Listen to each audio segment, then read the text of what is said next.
সুপ্রভাত বন্ধুরা, তোমরা সকলে কেমন আছো? আশা করি তোমরা সকলে খুব ভালো আছো।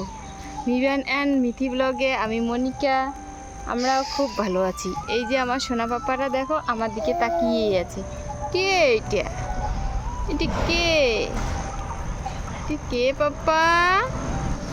এই যে সোনা পাপ্পা আমার, ও আজকে আমার সঙ্গে রাস্তা বেরোবে। হ্যাঁ, তো সেই সকালবেলা উঠেছে আর এই যে এইদিকে আমরা হাঁটতে বেরিয়েছি। তো এই যে রাস্তায় কিন্তু বেশি একটা লোকজন নেই এখন। যাই হোক, সোনা পাপ্পা আর আমি এদিকে আছি। তো রাস্তায় গাড়ি বাইক এগুলো যাতায়াত করছে। তো সেই সকালবেলার সোনামা কিন্তু এখনও ঘুমোচ্ছে, আর এ বাইরে আসার জন্য একদম অস্থির হয়ে গেছে। এই যে খুব দুষ্টু না, খুব দুষ্টু বাবা। বেরু যাবে তুমি? বেরু কোথায়? বেরু যাবে। আর এদিকে দেখো তোমাদের দাদা ভাই প্রত্যেক দিনের মতো কিন্তু চা খেতে বসে গেছে। তো ও চা খাচ্ছে হচ্ছে কালকের যে আমাদের পিঠে ছিল, তো বাসি পিঠে আর কিন্তু মুড়ি আর চা তো মা দিয়েছে তোমাদের দাদা ভাইকে। তো তোমাদের দাদা ভাই কিন্তু চা খেতে খেতে কিন্তু তোমাদের দাদা ভাই কার সাথে কথা বলছিল। আর এদিকে দেখো আমি একদম তোমাদের সঙ্গে সকালবেলা থেকে আর কোনো কিছু শেয়ার করতে পারিনি।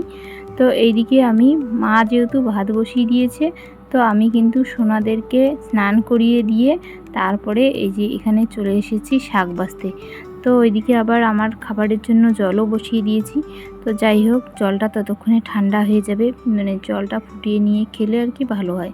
এইদিকে তোমাদের সঙ্গে এতগুলো কথা বলতে বলতে আমার কিন্তু শাক বাছা প্রায় হয়ে গেল। তো শাকগুলো মাকে বেছে দিয়ে তারপরে কিন্তু আমি মা এখানে ঝুড়িতে করে আলু এনে দিয়েছে।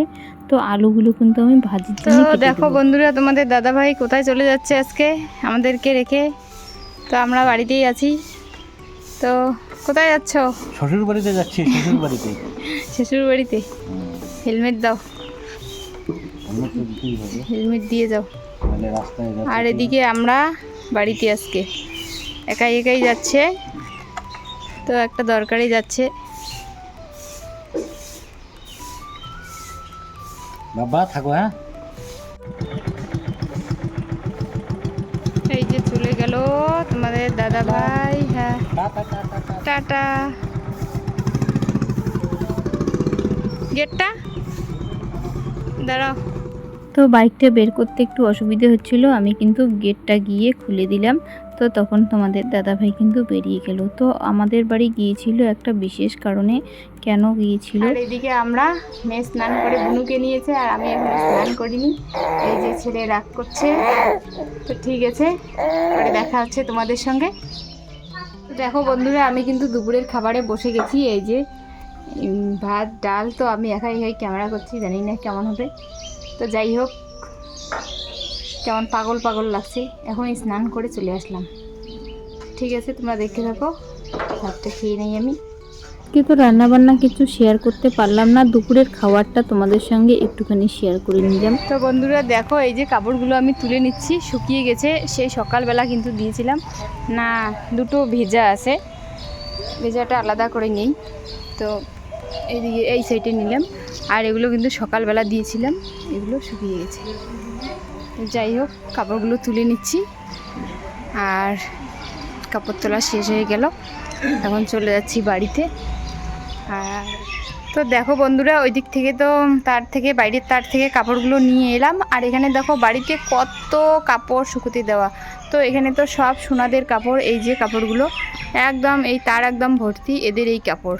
এদিকে আবার ওই সাইডে, আর ওই যে ওইদিকে দেখো সোনাদের দোলনাটা কিন্তু এখনও বারান্দায় দুলছে। তো মা লেপ দিয়েছিল আমাদের বারান্দায়। তো যাই হোক, লেপটা এখনও ওখানেই আছে, শুকোতে দিয়েছে। তো হয়তো কোনো কারণে বৃষ্টির জল পড়েছে। আর এদিকে দেখো, এই যে এই কাপড়গুলো এখন আমি তুলে নিচ্ছি। এই যে এই কাপড়গুলো, ও মা শুকোয়নি কেন? শেষবেলায় ধুয়েছিলাম, শুকোয়নি, কালকে বের করে দিতে লাগবে। আর এই যে এগুলো শুকিয়ে গেছে, এগুলো আমি এখন তুলে নেব। এই কাপড়গুলো, এটা আমার বনিমার ইসে। তো ও টিউশনে গেছে, বনিমা টিউশনে গেছে, ওর পাপাও নেই। তো ওর পিসিমণি এসেছে, পিসিমণিকে দিলাম মেয়েকে।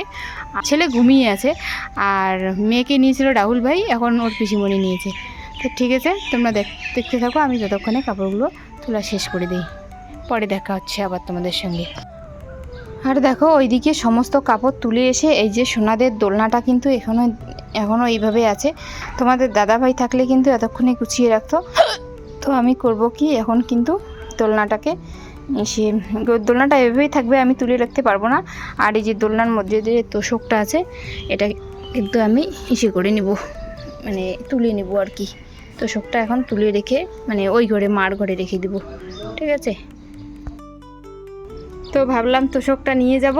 এইদিকে এই যে দোলনার থেকে শুধুমাত্র সেটা তুলেছি, এই দেখো তোষকটা তুলে হাতে নিয়েছি। আর এদিকে ছেলে উঠে পড়েছে, তো আগে ছেলেকে তুলে নিলাম। এই যে ছেলে এখন কোলে।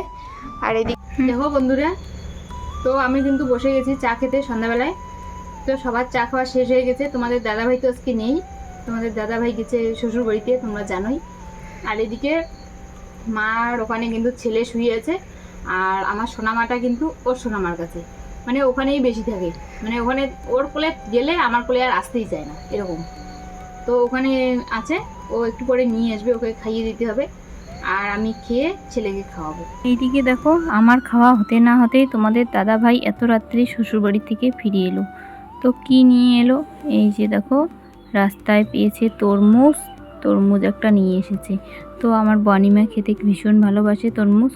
তো ওর পাপাকে বলেছিল যাওয়ার সময় যে ওই যে মানসাই ব্রিজের ওখানে যে দেখিয়ে দিয়েছিলাম সেদিনকে আমি তরমুজের দোকানগুলো দুই সাইডে, সেখান থেকে কিন্তু তরমুজটা এনেছি। কিন্তু দেখো তরমুজটা কিন্তু দেখতে ভীষণ সুন্দর, একদম ইয়েলো কালার। আর এটা কী জন্য ইয়েলো কালার সেটা আমি বুঝতেই পারছি না। তো তোমাদের দাদাভাই বলছে যে এটা এরকমই চাষ হয়েছে ইয়েলো কালারের। আর এদিকে দেখো আমরা কিন্তু রাত্রের খাবারে বসে পড়েছি। তোমাদের দাদাভাই আমাদেরকে ছেড়ে কেন শ্বশুরবাড়ি আজকে গেল তো তোমাদেরকে বলছি। তো আমার ওদিকে ভাইয়ের বিয়ে লেগে গেছে, ভাইয়ের বিয়ের আজকে পাকা কথা হলো, তো আমি যেতে পারলাম না, এটাই। তো কী আর বলবো, এই যে কয়েকদিন আগে বাবার বাড়ি থেকে আসলাম, তো এখন আর মানে এই কয়েকদিনের মধ্যে তো আরও যাওয়াটা সম্ভব নয়। আবার ভাইয়ের বিয়ে বাড়িতে যেতে লাগবে। তো ঠিক আছে, একবারে না হয় বিয়েতে যাওয়া যাবে, তাই না? যতই ভাইয়ের বিয়ে হোক না কেন, তো বাচ্চা নিয়ে অসুবিধা হয়ে যায় আর কি। বন্ধুরা আমি কিন্তু ভাবতেই পারিনি যে ভাইয়ের বিয়ে আমার এত তাড়াহুড়ো করে লেগে যাবে আর আমি যেতে পারবো না। কিন্তু কেন যে এরকম হয়ে গেল আমি জানি না। বন্ধুরা আজকের ভিডিওটা আমার এ পর্যন্তই। তোমরা সকলে ভালো থাকো, সুস্থ থাকো। আর আমার ভিডিও ভালো লাগলে অবশ্যই লাইক, কমেন্ট, সাবস্ক্রাইব করে আমার পাশে থেকো।